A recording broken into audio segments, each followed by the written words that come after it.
প্রচণ্ড বৃষ্টিতে ছাদের উপরে পানি জমে গেছে, ছাদের উপরে সুইমিং পুল হয়ে গেছে।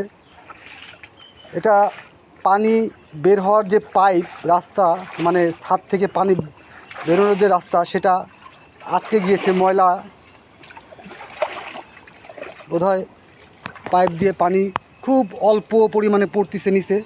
তার কারণ হচ্ছে এই ছোট্ট পাইপের মধ্যে কিছু একটা গিয়ে পাইপটা আটকে গেছে। এখন ঠিক আছে, এখন দেখেন পানি পড়তেছে।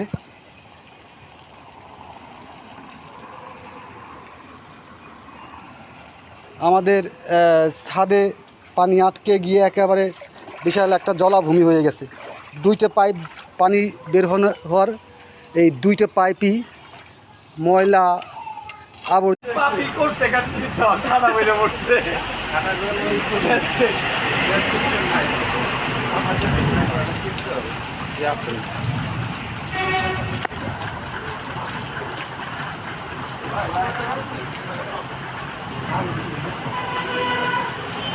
রহমতের বৃষ্টি হচ্ছে ফরিদপুরে, আলহামদুলিল্লাহ। দীর্ঘ কয়েকদিন প্রচণ্ড গরম এবং তাপদাহের ফলে মানুষ অতিষ্ঠ হয়ে গিয়েছিল। সেই অতিষ্ঠতা কাটাতে আল্লাহর অশেষ রহমত এবং নেয়ামতের বৃষ্টি ঝরছে। পুরো ফরিদপুর শহর শীতল হয়ে গিয়েছে, আলহামদুলিল্লাহ।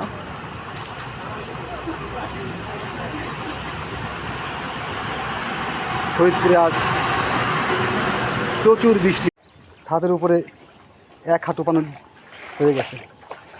বৃষ্টির পানি আটকে কি একটা অবস্থা। সবার ছাদেই পানি, আমার ছাদে পানি আটকে গেছে।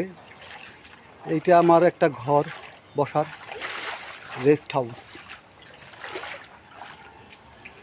আজকের বৃষ্টিতে পুরো ছাদ জুড়ে পানি।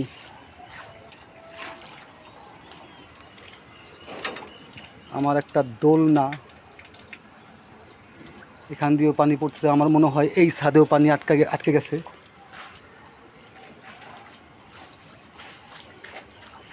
পানির পাইপ আটকে গিয়ে পুরো ছাদ ভর্তি পানি। কতক্ষণে নিষ্কাশন হবে আল্লাহই জানে।